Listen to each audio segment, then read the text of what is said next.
चलिए बच्चों, question number 12 बहुत ही अच्छे तरीके से खत्म करने के बाद शुरू करते हैं question number 13। Question number 13 is also very good question. देखिए, इसमें बैलेंस शीट का एक फॉर्मेट बना के दे दिया है। तो आप जानते हो कि अब ये बैलेंस शीट मैं नहीं बनाऊंगा, मैं सिर्फ इसी के अंदर फिगर लिख दूंगा। आपको एक अलग से बैलेंस शीट बनानी है और फिर इसके अंदर लिखना है।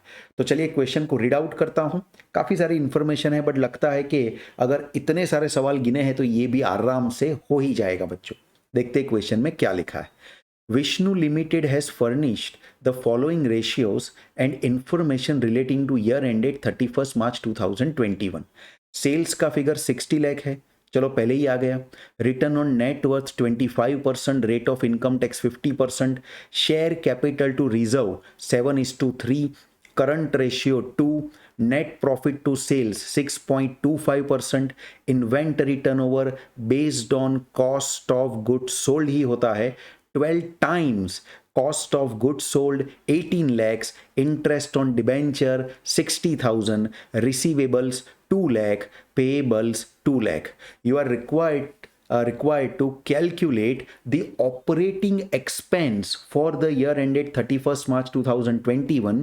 ये प्रॉफिट एंड लॉस अकाउंट बनाने से आ जाएगा। And prepare a balance sheet as on 31st March in the following format. देखिए, मुझे फॉर्मेट दे दिया है ने, बहुत अच्छा किया। अब मैं इसी के अंदर चीज़ों को लिख दूंगा।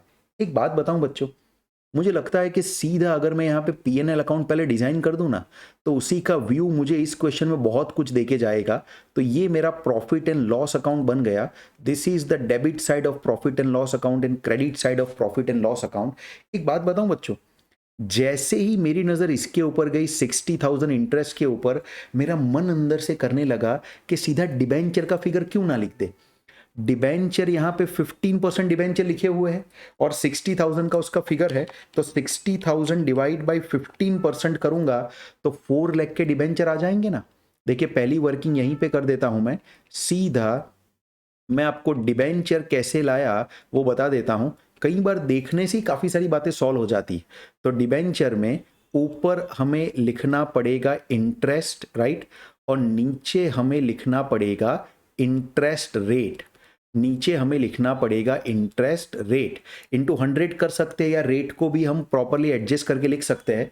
देखिए, इंटरेस्ट का जो फिगर था वो 60,000 था और इंटरेस्ट रेट जो आपको दिया था वो हमें 15% दिया था।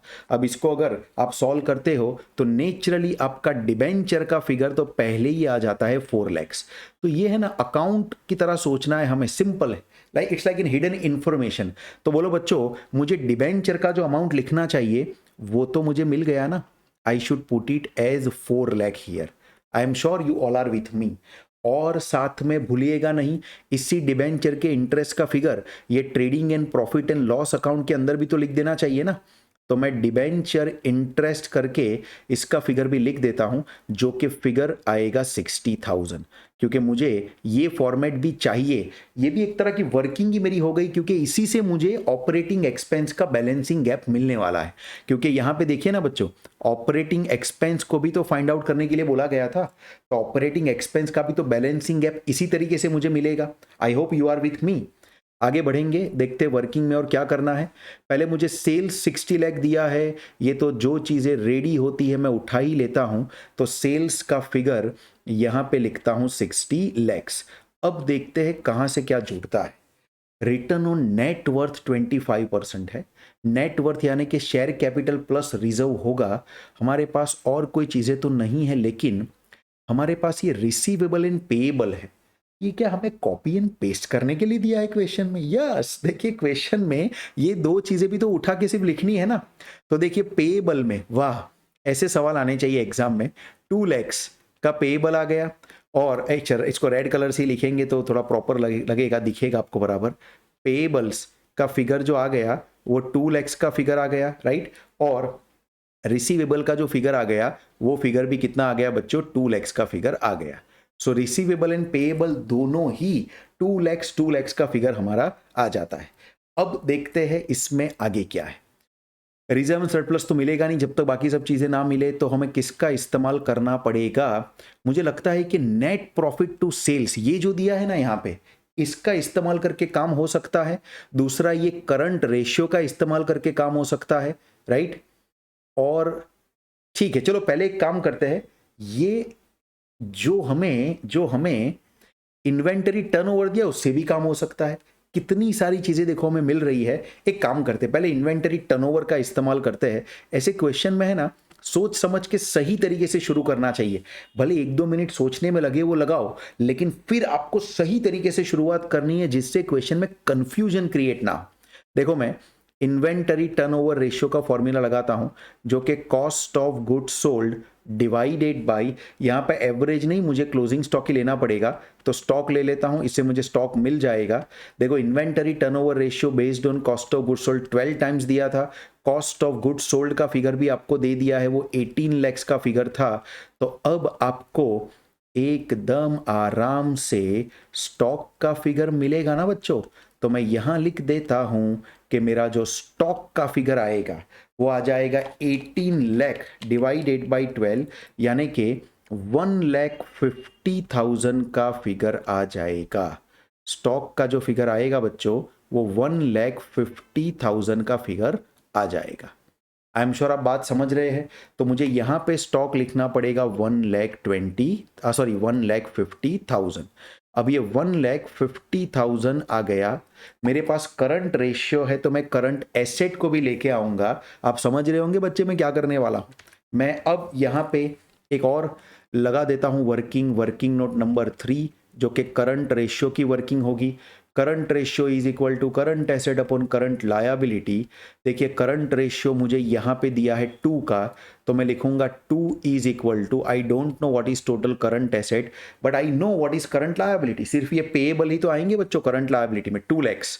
तो यहाँ पे मुझे 2 लैक्स लिखना पड़ेगा, और इससे आप जानते हो कि करंट एसेट का मुझे फिगर मिल जाएगा जो कि 4 लाख का फिगर होगा।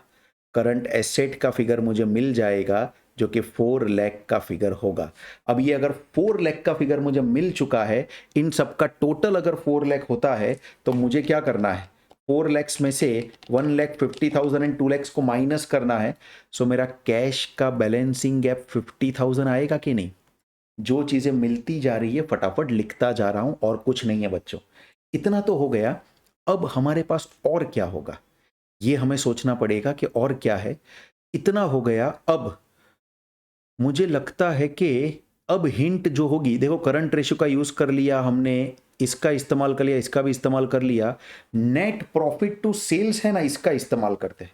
नेट प्रॉफिट 6.25% दिया है, तो मुझे यहां पे लिखना चाहिए नेट प्रॉफिट, जो कि सेल्स का 2.5%। एक वर्किंग भी दिखा देता हूं।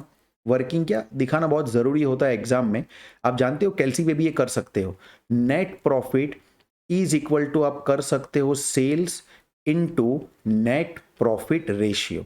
सो देखिए सेल्स का जो फिगर आ रहा है वो हमारा फिगर पहले से दिया हुआ था, 60 लाख का फिगर था बच्चों। तो सेल्स पूरा का पूरा 60 लैक्स आएगा, और नेट प्रॉफिट रेशियो आपको 6.25% दिया है, तो 0.0625 करूंगा तो ये हो जाएगा 60 लाख इंटू 0.0625, 3,75,000 ये नेट प्रॉफिट आएगा। 3,75,000 ये नेट प्रॉफिट आएगा। तो चलिए इसको मैं लेके ट्रेडिंग में लिख देता हूं ना। 3,75,000 का नेट प्रॉफिट यहां पे आ जाता है, 3,75,000। अब बच्चों ये मजा आने वाला है कि रेट ऑफ इनकम टैक्स 50% दिया है यहां पे, तो मैं रेट ऑफ इनकम टैक्स है, ये नेट प्रॉफिट आफ्टर टैक्स होगा, इसके ऊपर कहीं ना कहीं टैक्स का अमाउंट होगा। अगर 50% कटने के बाद 3,75,000 आया है, please listen to me carefully. अगर 50% कटने के बाद अगर ये 3,75,000 आया है, तो ये 3,75,000 भी 50% के बराबर ही होगा ना। किसी एक अमाउंट में से 50% कटा, जो बचा वो 50% ही होगा। तो आई एम श्योर कि आपको ये वर्किंग के बिना समझ में आता है कि टैक्स का फिगर भी 3,75,000 ही होगा, क्योंकि बिफोर टैक्स का हमारा जो प्रॉफिट होगा वो 3,75,000 का डबल प्रॉफिट होगा, 7,50,000। फिर उसका 50% गिना गया होगा 3,75,000 का टैक्स, और उसको माइनस करके जो बचा होगा वो नेट प्रॉफिट आफ्टर टैक्स बचा होगा 3,75,000। टैक्स का फिगर आ गया, रिवर्स में हम जा रहे हैं। अब देखो क्या करना है, और कोई चीज क्या आपको पीएनएल अकाउंट में दिखती है?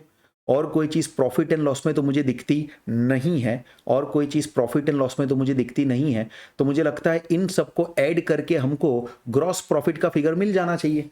Let's try to do it. 3,75,000 into 2 plus 60,000, 8,10,000 मुझे लगता है कि ग्रॉस प्रॉफिट का फिगर आना चाहिए।